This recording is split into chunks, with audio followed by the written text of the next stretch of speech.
The stars looked different from the observation deck of the USS Vigilant. Admiral John Carter stood with his hands clasped behind his back, watching the empty space where moments ago nothing unusual had registered on their sensors. Now, dozens of alien ships blinked into existence, their strange forms unlike anything humans had designed. "Sir, we're detecting multiple vessels at the edge of the solar system," said Lieutenant Amy Porter, her voice steady despite the tension. "Filling the bridge." They appeared out of nowhere. No warp signatures, no distortion fields. Carter nodded. He had been in the service for 30 years. He had seen wars on Earth come and go. But this was different. This was what humanity had been preparing for since they first looked up at the stars and wondered if they were alone. "Any communications?" he asked. "None, sir. We're broadcasting on all frequencies, using the first contact protocols." "They're not responding." Carter frowned. The alien vessels moved with purpose, their formation tight and organized. They weren't explorers stumbling upon Earth by accident. They knew exactly where they were going. "Track their trajectory," he ordered. Porter's fingers flew across her. "Console. They're bypassing Mars' defense perimeter. Sir, they're heading for Europa." "Europa? Why would they—" Carter stopped mid-sentence. "The research station. Get me a direct line to Dr. Woods at Europa Outpost." The communications officer, Kevin Ross, worked quickly. "Connection established, sir."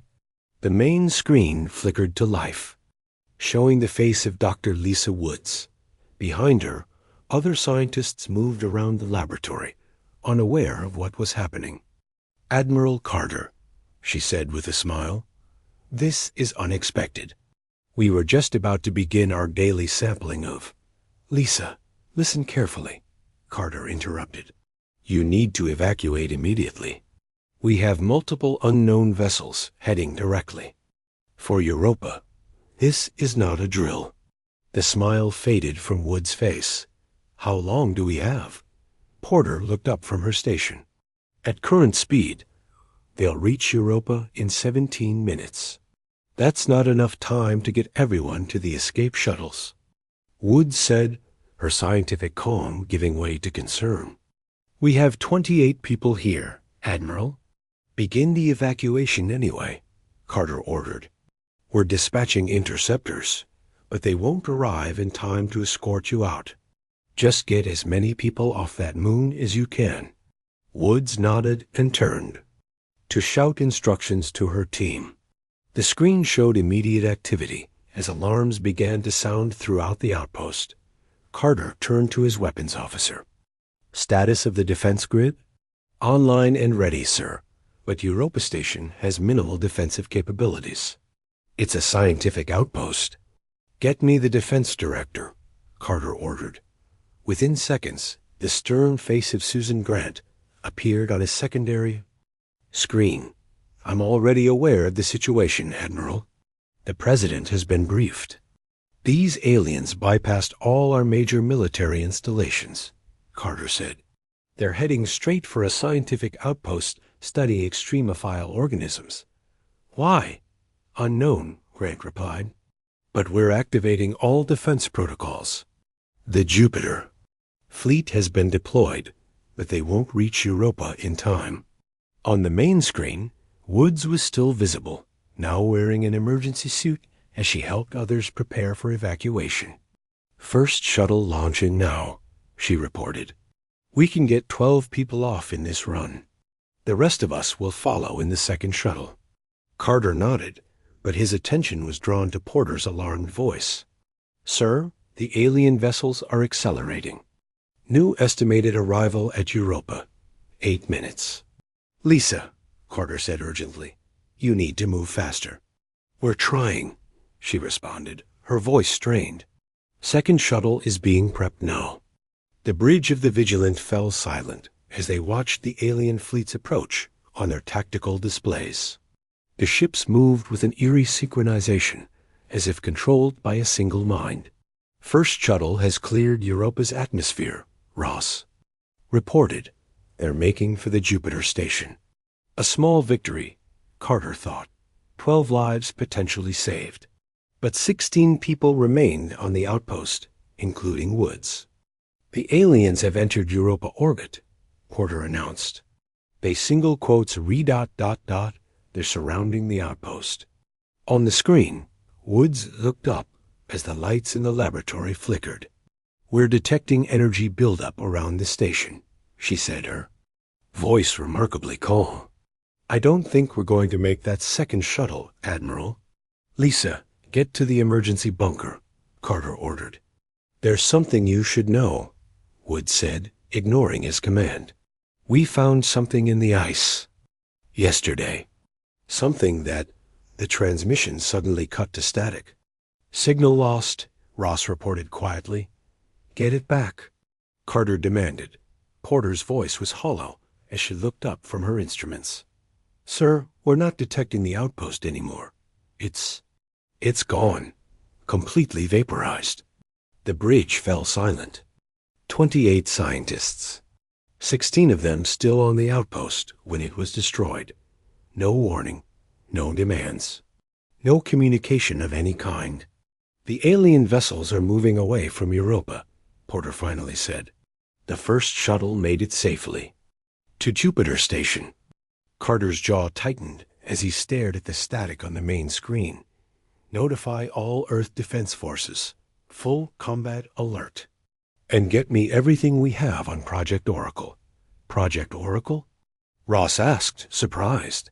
Sir, that's a theoretical weapons system.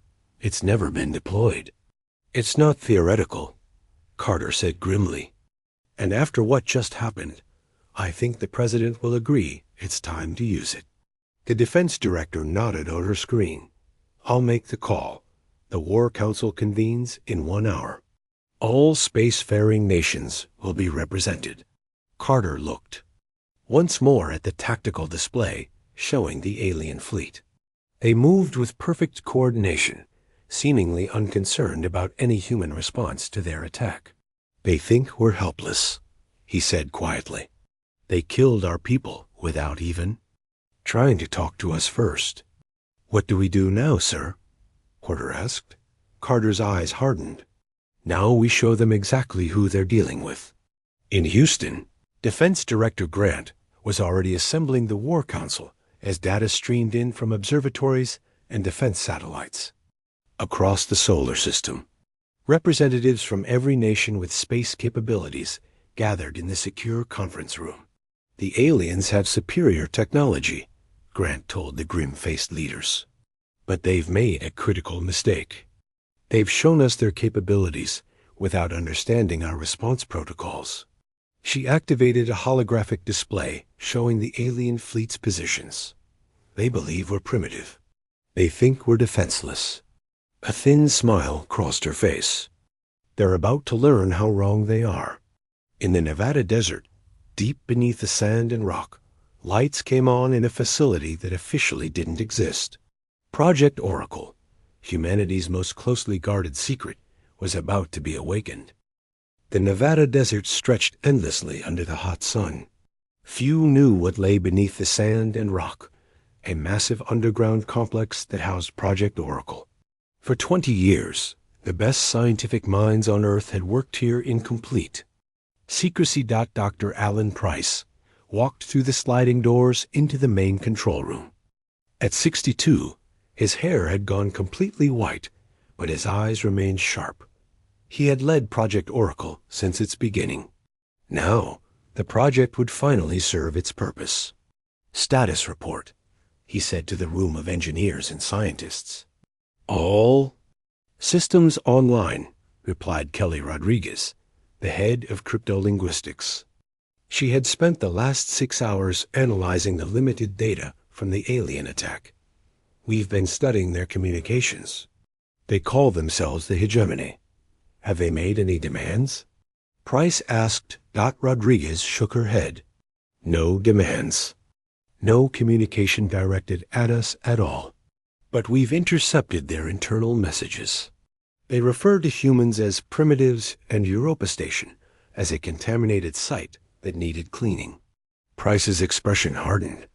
They killed 16 people just to clean a site? From what we can tell, they view us as we might view bacteria, Rodriguez explained. They don't consider us intelligent enough to communicate with. Lieutenant Paul Johnson, the youngest specialist on the team, looked up from his workstation. Sir, I've been mapping their fleet structure. They operate on a strict hierarchy. Each ship has a specific function and reports to command vessels. Show me, Price said. Johnson's fingers moved across his screen, and a large holographic display adhered in the center of the room. It showed the alien fleet, with lines connecting various vessels in a complex network. These larger ships, Johnson pointed, are their command centers. Each controls a segment of their fleet. And this one, he highlighted a massive vessel at the center, appears to be their flagship. Price studied the display. How certain are you of this analysis? 97%, Johnson answered. Their communication patterns are consistent with this structure. In Washington, President Patricia Martinez sat in the White House Situation Room. The room was filled with military leaders and government officials. Defense Director Susan Grant stood at the front, presenting the latest information. The aliens have positioned their fleet just beyond Mars, Grant said. They show no signs of leaving the solar system. What about the survivors from Europa? The president asked. All 12 scientists who escaped are safe at Jupiter Station, Grant assured her. Dr. Woods wasn't among them. The president nodded solemnly. What are our options? Admiral Carter, connected via secure video link from the USS Vigilant, spoke up. Madam President, conventional weapons would be ineffective against their technology. They would see our missiles coming and intercept them easily. Then what do you suggest, Admiral? Project Oracle, he said simply. The room fell silent. Many of those present had only heard rumors about the project. It's ready? The president asked. Yes, Madam President, Grant confirmed. Dr. Price has assured me the system is fully operational. The president leaned forward, hands clasped on the table. Explain exactly what Oracle can do.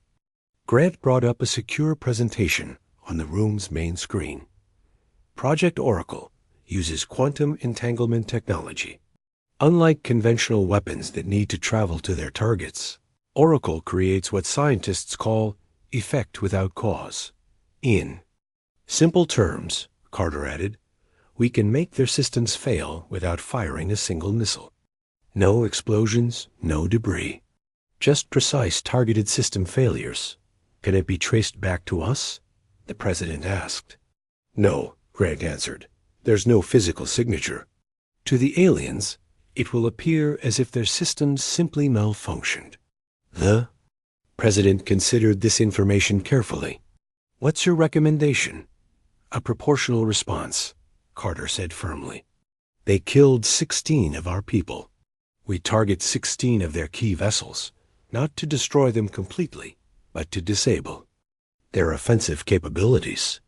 No, the president said after a moment. 16 for 16 isn't enough. They killed 16, but they attacked all 28. We hit 28 targets. Grant nodded in agreement. We've identified their command structure. Taking out 28 specific targets would cripple their military capability without causing mass casualties. This isn't about revenge, the president clarified. This is about showing them that we can defend ourselves with precision. We won't target civilian vessels or living quarters. Only military systems. Back in Nevada, Dr. Price received the authorization from the president. He gathered his team in the main control center. We have approval to proceed with Operation Reciprocity, he announced. Lieutenant Johnson has identified 28 targets. Each of you will be responsible for programming the quantum link to your assigned target. Johnson displayed the list on the main screen. We're targeting navigation systems on these vessels, life support on these command ships, and weapon systems on these attack craft. The goal is not to kill, Price emphasized. The goal is to demonstrate that we can strike with precision anywhere. In their fleet. We want them alive to deliver our message. Rodriguez looked concerned. What if they retaliate with full force? They won't get the chance, Johnson said confidently. We're also targeting their communications array. They won't be able to coordinate an attack.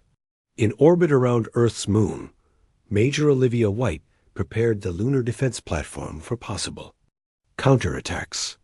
The platform housed Earth's last line of defense, a shield system that could protect against energy weapons.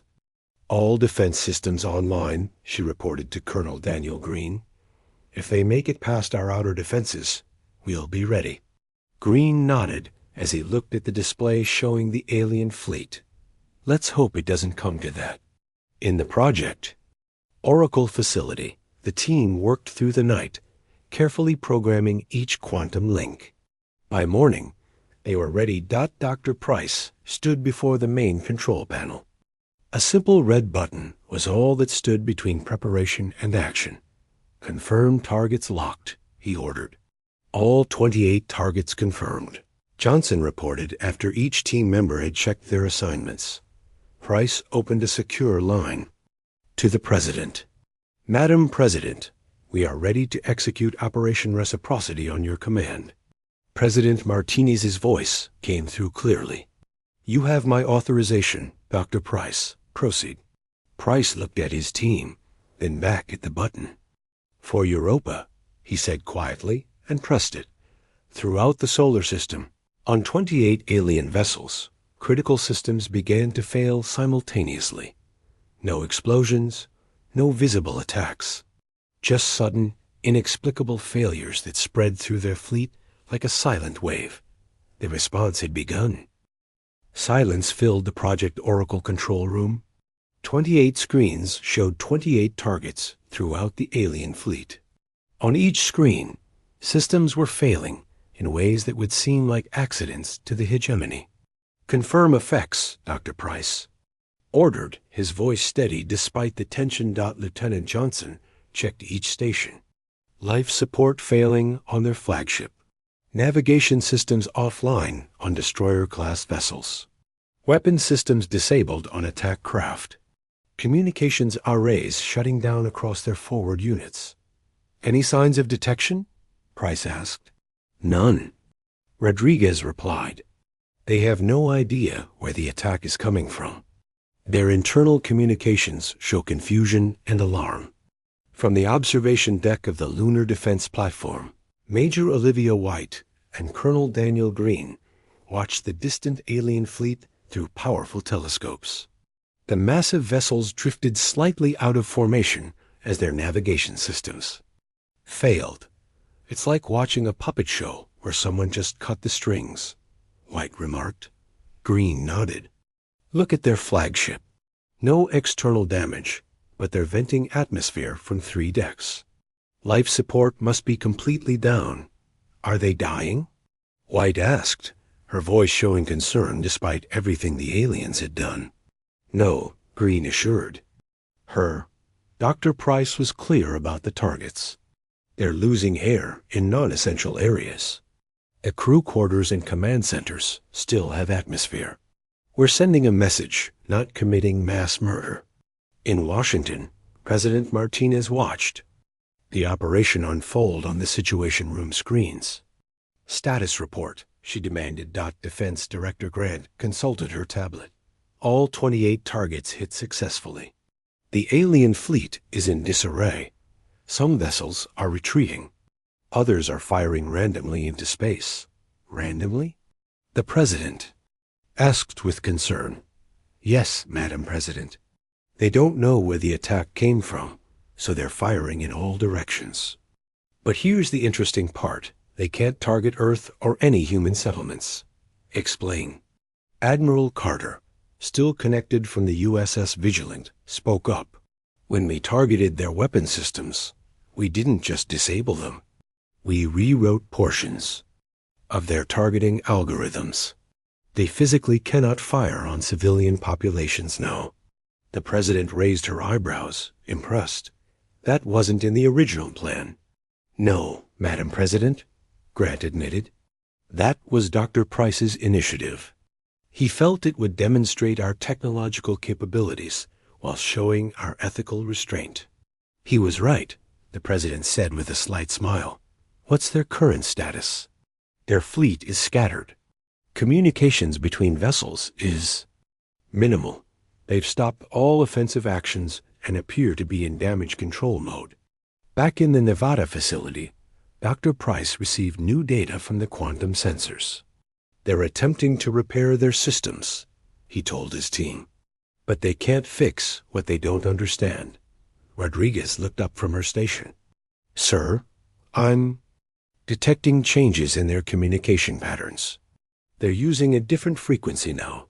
More ... phonal. They think we might be listening, Price realized. Record everything. This could be important. Johnson worked quickly at his console. Sir, they're sending a message between their surviving command ships. It's not encrypted. I think they want us to hear this. Play it, Price ordered. Rodriguez translated as the alien message played through the facility's speakers. The primitive species possesses technology beyond our intelligence estimates. Advise immediate reassessment of threat level. Another alien voice responded. Negative. They are still inferior. This was a lucky defensive measure. Prepare secondary attack wave. Price frowned. They still don't understand what happened. They think this was some kind of automated defense system. Should we hit them again? Johnson asked. Show them we can do worse?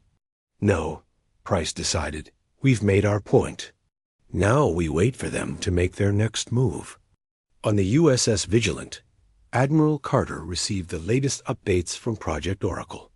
They're regrouping, he told his bridge crew, preparing for another attack.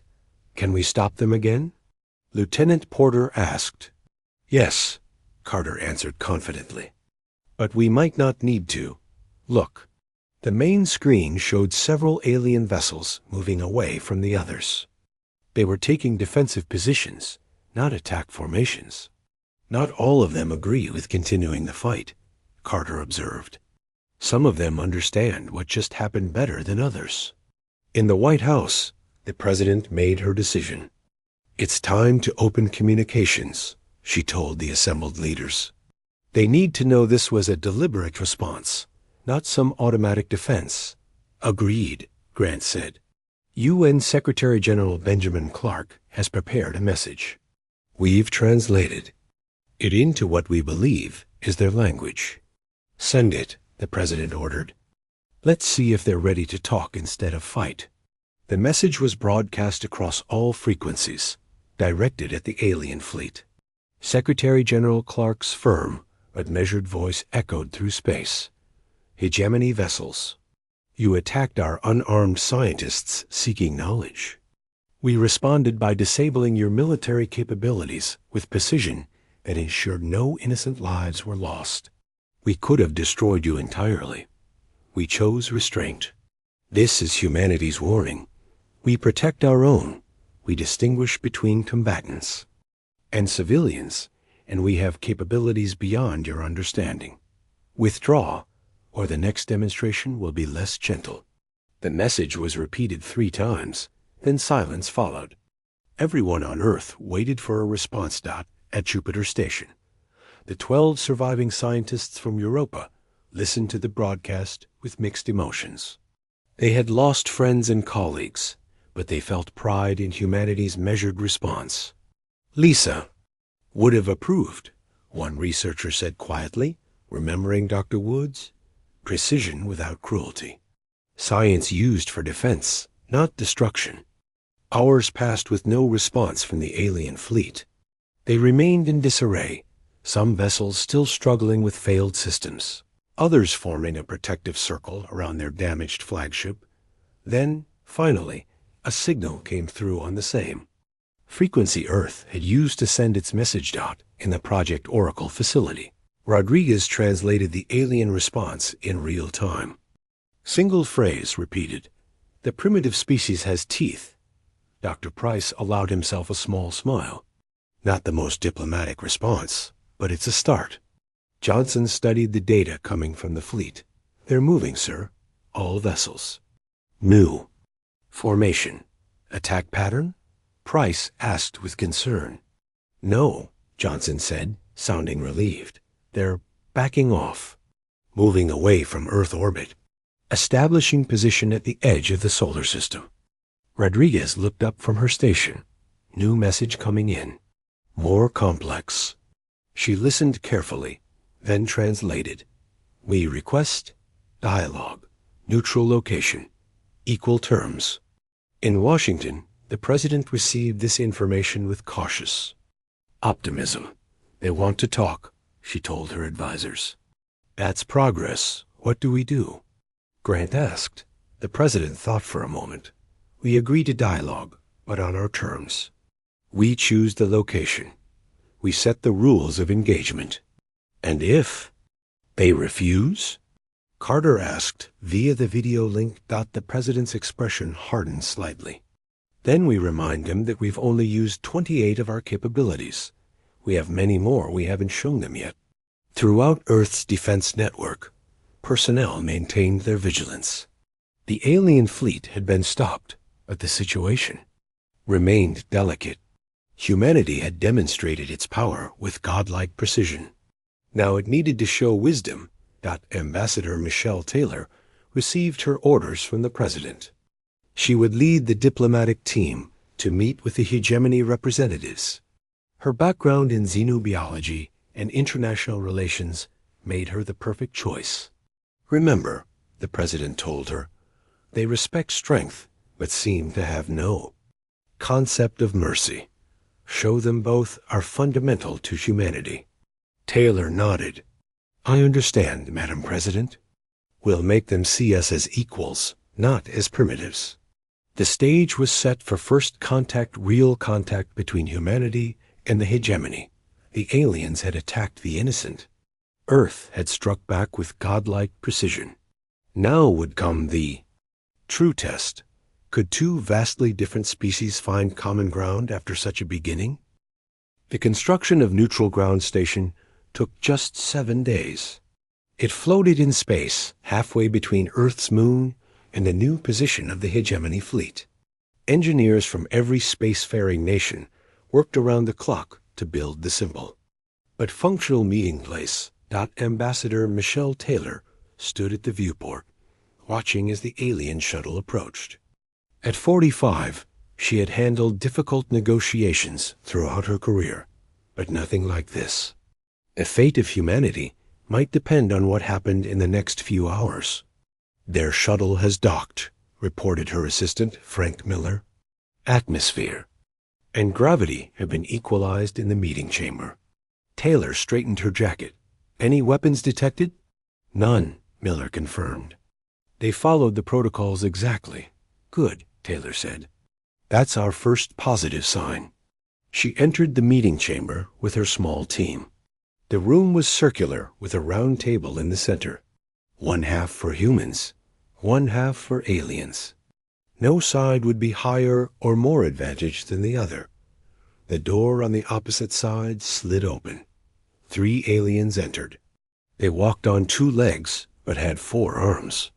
Their skin was a pale blue color that seemed to shimmer slightly in the light. Their faces had no nose, just breathing slits, and their eyes were large and completely black. The lead alien wore an elaborate collar around its neck.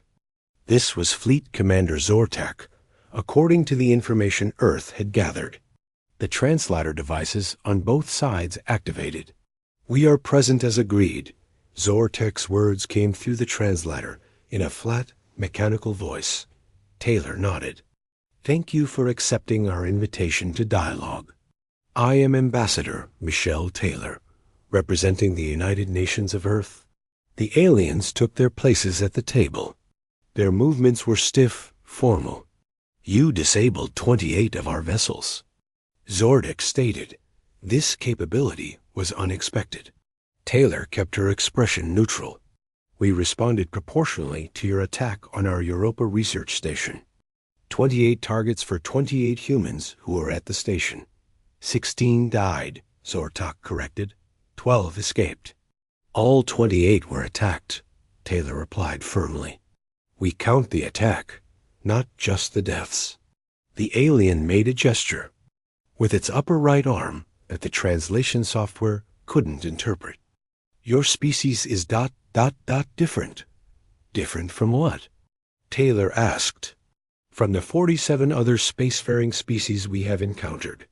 Taylor felt a chill run down her spine, but kept her composure. And what happened to those 47 species? They no longer exist, Zortek stated simply, as if discussing the weather. They failed our test.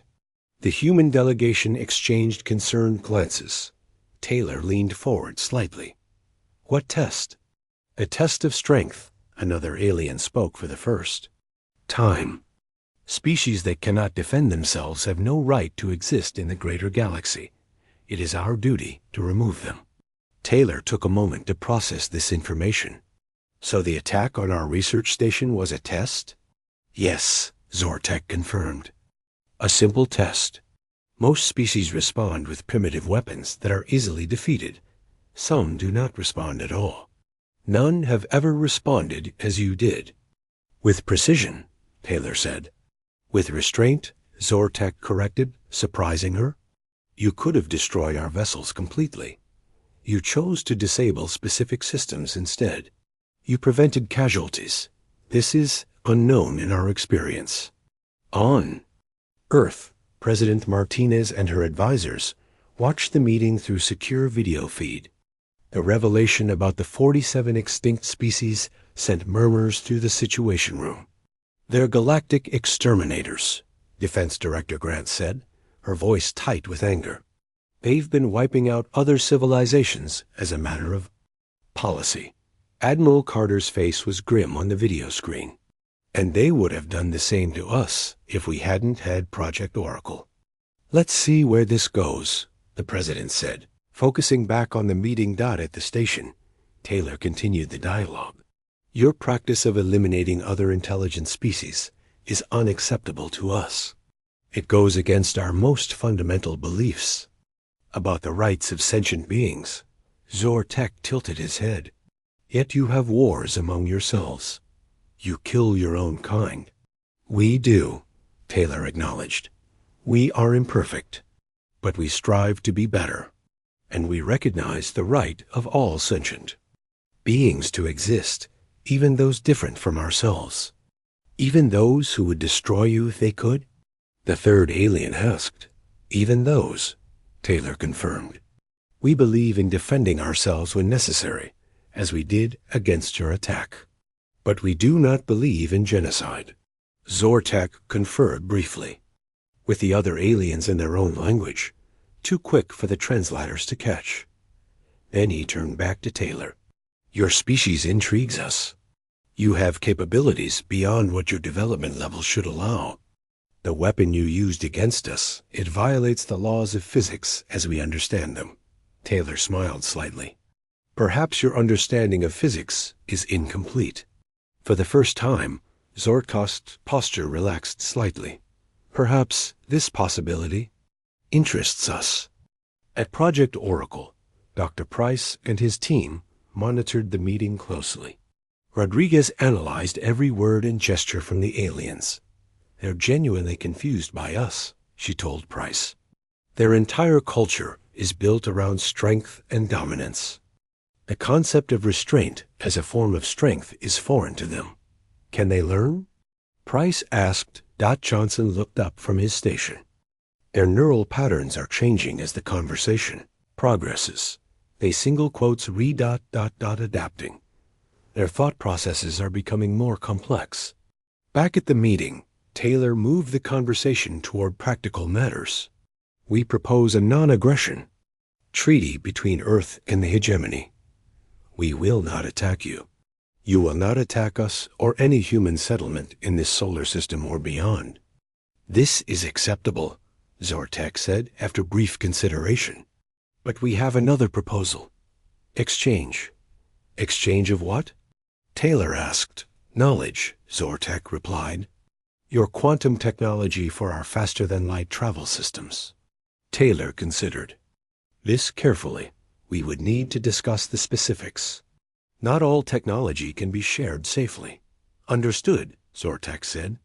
We propose ongoing dialogue. Regular meetings. Controlled exchanges. In the White House, the president looked at her advisors. They want a relationship, not just a truce. It could be a trap, Grant warned. Or it could be genuine interest, Dr. Eric Foster said. He had replaced Dr. Woods as head of xenobiology after the Europa attack. Their society values strength above all. We've demonstrated ours. Now they're curious about us. The president nodded. Ambassador Taylor has my permission to proceed with the dialogue. At the station, Taylor extended her hand across the table, then realized the gesture might not translate. In our culture, we often seal agreements by touching hands. It symbolizes trust and connection. Zortok hesitated, then extended one of his 4 hands. Their fingers touched briefly. In our culture, we exchange breath to seal agreements, but this seems less practical given our different biologies. For the first time, there was something almost like humor in the alien's voice.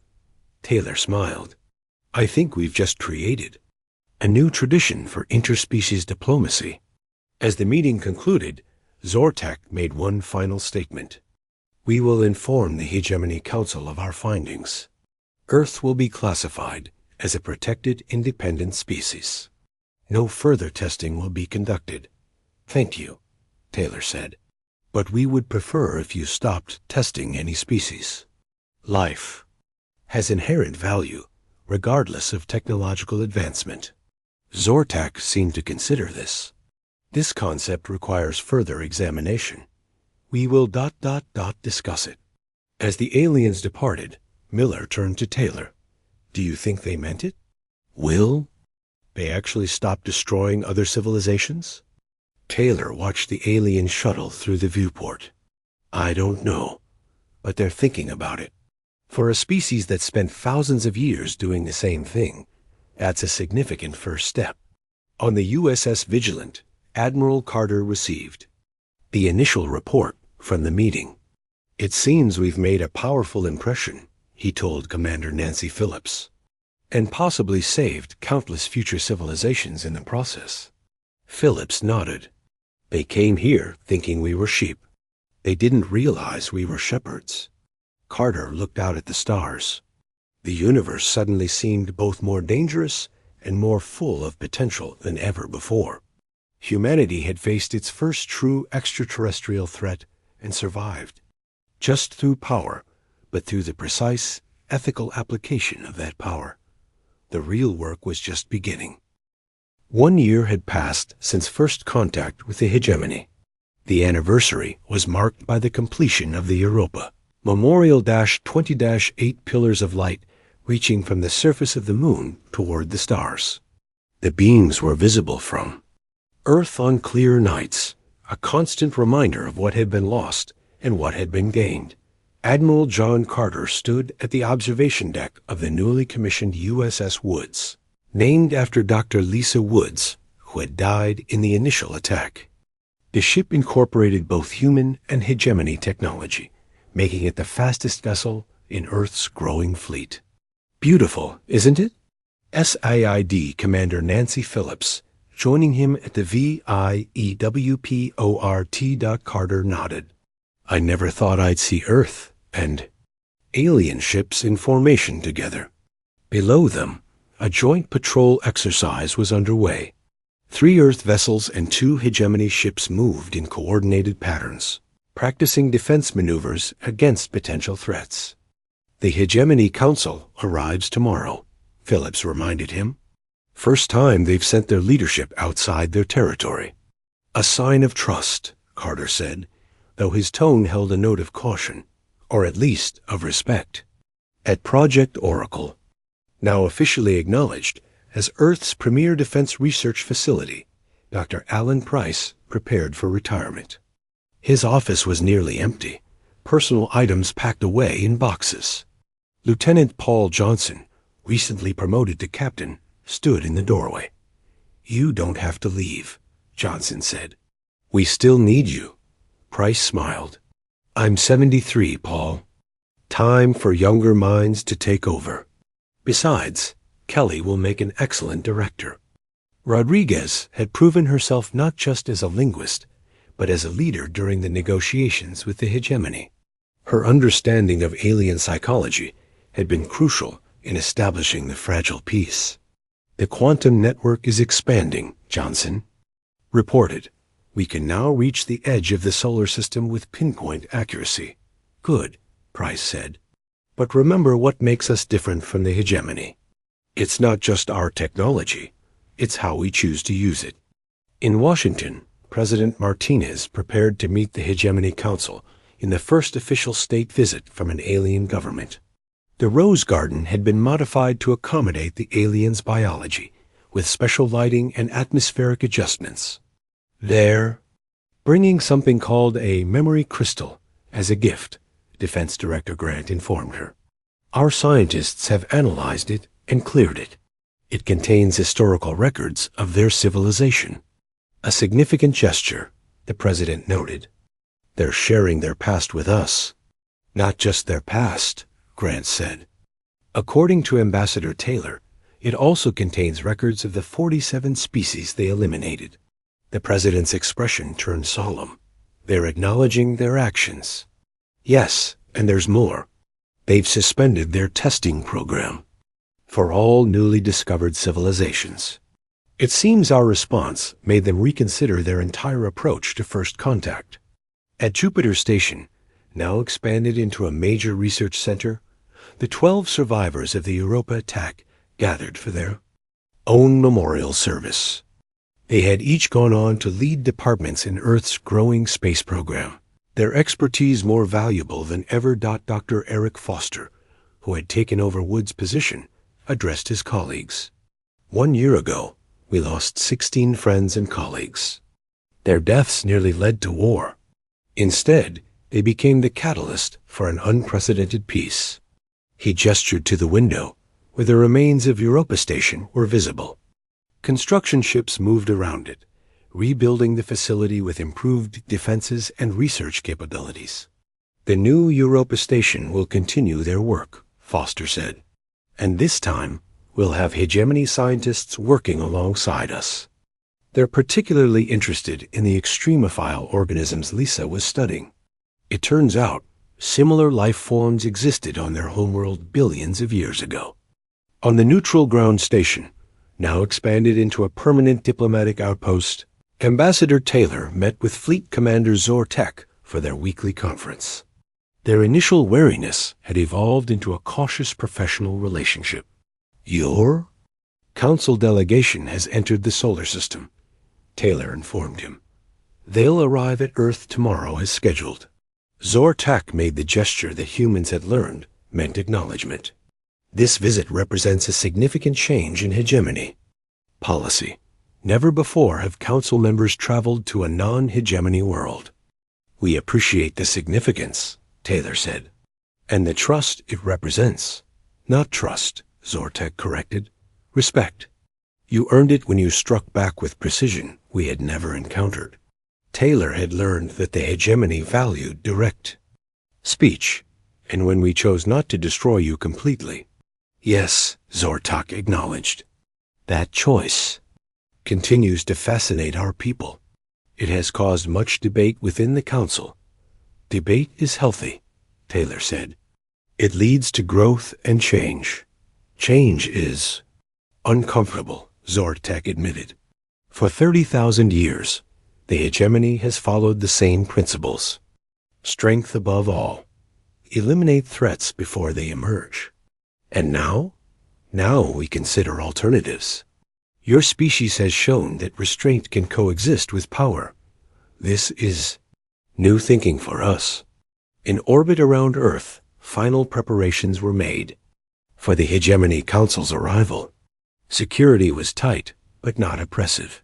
Earth wanted to demonstrate both caution and welcome at the United Nations. Secretary General Benjamin Clark addressed the General Assembly. Tomorrow marks a historic moment for humanity. We will host leaders from a civilization that once saw us as primitives to be tested and potentially eliminated.